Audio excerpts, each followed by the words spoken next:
Halo semuanya, Assalamualaikum warahmatullahi wabarakatuh.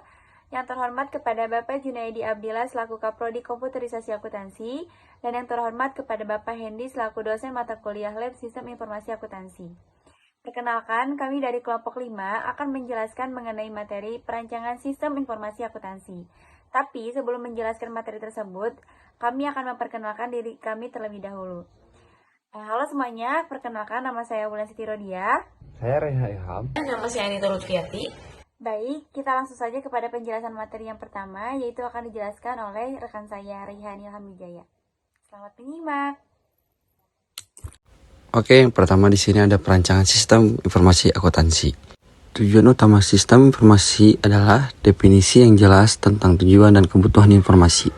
Kesuksesan sistem informasi bergantung pada tujuan yang terdefinisikan dengan baik.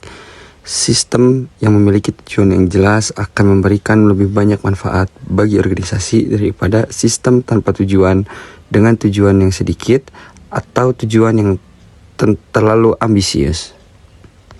Untuk menciptakan informasi yang efektif, diperlukan perorganisasian dan pengembangan berbagai sistem pendukung. Penting untuk memiliki staf yang kompeten dan berkualitas dalam mengelola sistem informasi. Meskipun investasi dalam perangkat keras, perangkat lunak, dan sistem pendukung lainnya itu penting, namun tanpa keberadaan sumber daya manusia yang kompeten untuk mengkoordinasikan sistem, informasi yang dihasilkan mungkin tidak layak, tidak tepat waktu, atau tidak akurat. Sebelum melakukan pengembangan sistem, pemahaman tentang kebijakan dan prinsip-prinsip dasar yang menjadi keyakinan manajemen terhadap sistem informasi adalah sangatlah penting. Kebijakan ini terkait dengan filosofi manajemen dan pendekatan proaktif terhadap sistem informasi. Dalam pengembangan sistem informasi organisasi, terdapat dua filosofi umum yang dapat digunakan. Pertama, sistem informasi dapat dipandang sebagai senjata pertahanan taktis dan operasional yang membantu perusahaan tetap berada dalam jalur yang ditentukan dan bertahan hidup. Kedua, sistem informasi akuntansi dapat dipandang sebagai senjata ofensif strategis yang membantu perusahaan meraih keuntungan kompetitif. Kebijakan sistem informasi yang proaktif bertujuan untuk menghilangkan pemisahan antara departemen, personalia, dan fungsi garis serta mengatasi batasan geografis. Kebijakan ini juga mengakui pentingnya penerapan teknologi informasi yang terintegrasi seperti telekomunikasi, komputer, surat elektronik, manufaktur terintegrasi komputer, teleshopping, telekonferensi, dan stasiun kerja multifungsi. Kesatu adalah teknik sistem dokumentasi. Pertama, mari kita bedah mulai dari teknik sistem. Tujuan perencanaan sistem adalah mengubah data keuangan dan non-keuangan menjadi informasi yang akurat untuk mengambil keputusan. Dalam perencanaan sistem informasi akuntansi, perhatian perlu diberikan pada teknik sistem dokumentasi agar informasi disajikan berguna bagi pengambilan keputusan, data terjamin keakuratannya, dan informasi disajikan dengan cepat. Teknik sistem mencakup analisis, perencanaan, dan dokumentasi sistem informasi akuntansi. Teknik sistem akuntansi didasarkan pada siklus akuntansi yang sesuai dengan bidang dan unit kegiatan perusahaan. Siklus akuntansi terdiri dari dua bagian, yaitu pencatatan dan pelaporan. Siklus akuntansi merupakan urutan teknik sistem untuk menghasilkan informasi keuangan dan memastikan proses pencatatan keuangan yang terstruktur dengan baik dan akurat, sehingga mengurangi kesalahan dalam mencatat nilai atau angka dari aktivitas perusahaan. Siklus akuntansi perusahaan jasa berbeda dengan perusahaan dagang. Pada perusahaan dagang, transaksi penjualan dan pembelian baik tunai maupun kredit dicatat menggunakan jurnal khusus dan buku besar pembantu. Pencatatan transaksi melalui jurnal khusus dan menunjukkan jumlah hutang dan piutang. Metode pencatatan dengan jurnal khusus umumnya digunakan untuk perusahaan kecil, sedangkan perusahaan menengah dan besar menggunakan metode yang lebih kompleks. Tahap pencatatan dan pelaporan dalam siklus akuntansi terdiri dari beberapa langkah sebagai berikut. Yang pertama adalah tahap pencatatan. Dalam tahap ini yang dilakukan adalah satu, melakukan transaksi. di mana analisis atau dokumen aktivitas bisnis menjadi dasar untuk pencatatan awal setiap transaksi. Yang kedua, mencatat transaksi dalam jurnal berdasarkan dokumen pendukung. Transaksi dicatat dengan menggunakan jurnal secara kronologis. Dan yang ketiga, pemindah bukuan transaksi ke dalam buku besar. Transaksi yang telah dicatat pada jurnal diposting pada akun-akun yang sesuai dengan buku besar, dan jika diperlukan buku tambahan atau buku pembantu. Yang kedua ada dokumentasi. Semua pencatatan harus ada bukti yang jelas sebagai sumber bukti pencatatan selama proses penyusunan laporan keuangan yang berasal dari pihak internal maupun eksternal perusahaan. Sebagian dokumen merupakan hasil dari pemrosesan transaksi. Yang ketiga, ada sumber bukti transaksi. Dokumen-dokumen yang digunakan sebagai pendukung penyusun informasi ekonomi perusahaan antara lain: A. Itu adalah bukti kas masuk, B. adalah bukti kas keluar, dan C. adalah memo. Sebuah dokumen menyediakan bukti dari peristiwa ekonomi dan dapat digunakan untuk memulai pemrosesan transaksi. Ada 3 jenis dokumen, yaitu dokumen sumber, dokumen produk, dan dokumen turnaround. Yang keempat adalah laporan keuangan. Laporan keuangan adalah laporan atas kejadian-kejadian masa lalu dari suatu proses pencatatan yang bersifat keuangan selama periode akuntansi sesuai dengan standar akuntansi keuangan atau PSAK. Pencerminan posisi keuangan dan kondisi ekonomi perusahaan dapat kita simpulkan berdasarkan laporan keuangan. Sifat laporan keuangan terdiri dari 1. Fakta yang telah dicatat, 2. Prinsip-prinsip dan kebiasaan di dalam akuntansi. Yang ketiga, pendapat pribadi.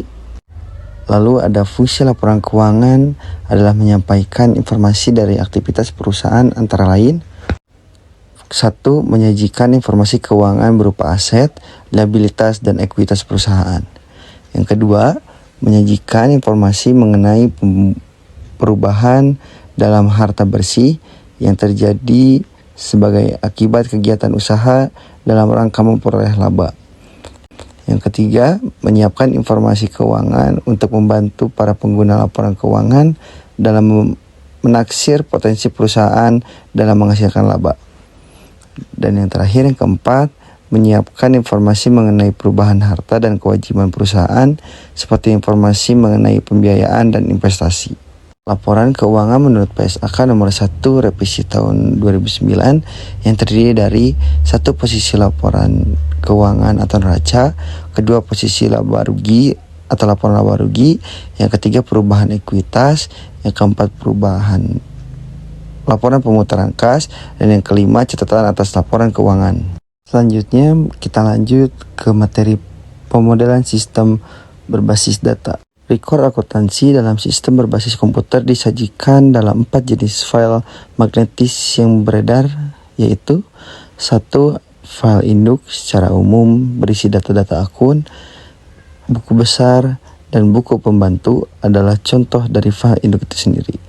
Yang kedua adalah file transaksi, file sementara yang menyimpan rekor transaksi yang akan digunakan untuk mengubah atau memperbarui data dalam file induk, contoh pesanan, penjualan, penerimaan, persediaan, dan penerimaan kas. Yang ketiga ada file referensi menyimpan data yang digunakan sebagai standar untuk memproses transaksi. Misalnya program pembayaran gaji dapat merujuk ke tabel pajak. Dan yang keempat adalah file arsip, berisi rekor-rekor tentang transaksi masa lalu yang dipertahankan untuk referensi akan datang. File arsip itu sendiri meliputi jurnal-jurnal, informasi pembayaran gaji periode sebelumnya. Selanjutnya kita lanjut ke diagram relasi entitas atau REA. Diagram REA adalah suatu teknik dokumentasi yang digunakan untuk menyajikan relasi antara entitas, yaitu sumber daya, peristiwa, dan agen.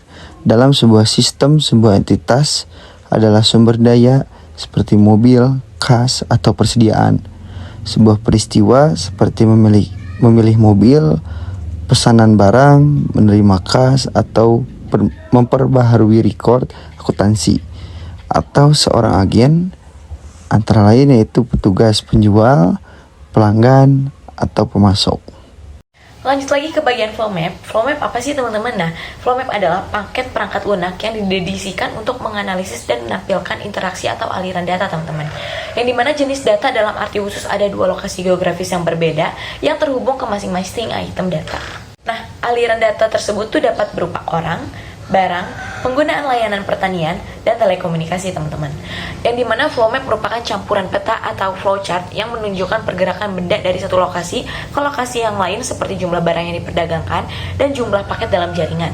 Flow map dapat menunjukkan hal-hal seperti berikut. Yang pertama, data yang mengalir, bergerak, atau berpindah. Yang kedua, arah aliran data bergerak dan tujuan tersebut. Yang ketiga, jumlah data yang mengalir, yang ditransfer dan diangkut. Dan yang terakhir, informasi umum yang mengalir dan proses data mengalir. Di sini aku pengen kasih contoh dari entitas-entitas penggajian, yang dimana penggajian tuh ada 3 entitas, yaitu pegawai, bendahara gaji, dan pimpinan. Yang dimana pegawai itu entitas yang menerima gaji, dimana gajinya diproses oleh bagian bendahara gaji berdasarkan daftar hadir, gaji pokok, tunjangan, dan lain-lain. Dan yang kedua, bendahara gaji, entitas bagian keuangan yang menghitung dan membayarkan gaji. Jadi terus yang terakhir ada pimpinan, entitas yang melakukan verifikasi, otorisasi, dan persetujuan pembayaran gaji. Selanjutnya contoh flow map sistem informasi akuntansi tentang penggajian yang tadi aku jelasin ya teman-teman. Yang dimana di atasnya tuh ada 3 entitas yang tadi aku jelasin. Yang pertama ada pegawai, yang kedua bendahara, dan yang terakhir ada pimpinan atau kepala keuangan. Dan simbol-simbol atau lambang-lambang kayak gini tuh nanti aku bakal jelasin di video selanjutnya. Ini aku pengen ngejelasin simbol-simbol flowchart yang tadi aku kasih tahu. Nah, di sini ada yang pertama, ada simbol dasar ya, atau ini tuh simbol input atau output. Ini tuh disebut kayak jejar genjang gitu nggak sih teman-teman? Nah, ini tuh membuat data tersedia untuk diproses dan mencatat hasil informasi atau hasil suatu pemrosesan catatan akuntansi. Yang kedua ada proses, atau ini tuh lambangnya kayak persegi, dimana ini tuh proses komputer atau program yang sedang dijalankan. Dan ada garis arus, ini tuh kayak garis biasa aja. Nah, ini tuh disebut arus data. Nah, selanjutnya yang kedua ada simbol-simbol input-output. Yang pertama, lambang kayak gini tuh disebut punch card. Yang kedua, yang kayak gini penyimpanan online. Yang ketiga, pita magnetik. Yang keempat, pita punch. Yang kelima, disket magnetik. Dan selanjutnya, lambang ini disebut dokumen. Dan selanjutnya lagi, ini input manual. Dan selanjutnya lagi, ini ada tampilan atau display. Yang ini link komunikasi. Dan terakhir, penyimpanan offline. Nah, lanjutnya lambang yang ketiga ini disebut simbol proses khusus dan simbol tambahan. Nah, yang pertama ini lambang kayak belah ketupat kayak gini, ini disebut keputusan. Yang kedua ada proses predefine. Yang ketiga ada persiapan. Yang keempat ada operasi manual. Yang kelima ada perakitan kolet. Yang keenam ada proses pendukung. Dan yang ketujuh ada penggabung. Yang kesembilan ada ekstrak. Dan yang terakhir ada sortir. Nah, jadi yang tadi aku jelasin itu adalah simbol-simbol flowchart ya teman-teman. Jadi bukan sembarang simbol atau sembarang lambang gitu. Jadi semua simbol tersebut tuh punya artinya tersendiri atau maknanya tersendiri. Jadi kayak lambang ini tuh artinya apa, lambang ini artinya apa, kayak gitu. Hai, aku Wulan akan melanjutkan penjelasan materi dari rekan saya, yaitu bagaimana cara membuatnya. Nah, yaitu cara membuatnya yang pertama, top down analyze mulai dari umum sampai detail. Yang kedua, jabarkan proses sampai sedetail mungkin. Yang ketiga, pelihara konsistensi entity, data flow, dan data store yang terjadi pada data flow diagram. Yang keempat, berikan label yang bermakna untuk tiap-tiap simbol. Selanjutnya adalah penjelasan tahapan proses pembuatan perancangan sistem informasi akuntansi. Yang pertama, buat diagram konteks untuk menunjukkan sumber dan tujuan data. Yang kedua, buat diagram nol untuk menjabarkan proses tahapan. Yang ketiga, buat diagram detail untuk mendeskripsikan arus data secara lebih rinci dari tahapan proses dalam diagram nol. Berikut adalah contoh diagram konteks pada sistem informasi penggajian.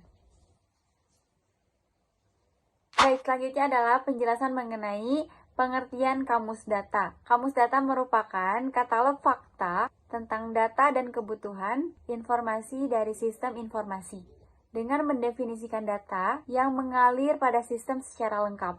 Fungsi kamus data adalah sebagai suatu katalog yang menjelaskan lebih detail tentang DFD yang mencakup proses, data flow, dan data store. Hal-hal yang dimuat dalam kamus data yaitu diantaranya nama arus data alias tipe data, arus data, penjelasan, periode, volume, struktur data, dan notasi. Notasi merupakan bentuk untuk mempersingkat arti atau makna dari simbol yang dijelaskan. Berikut adalah contoh dari notasi. Selanjutnya adalah normalisasi. Jadi, sebelum membuat pemrograman sistem informasi akuntansi, kita perlu membuat normalisasi data terlebih dahulu. Sebab, data-data yang diproses kalau tidak normal akan berakibat pada pemrograman pun ikut tidak normal.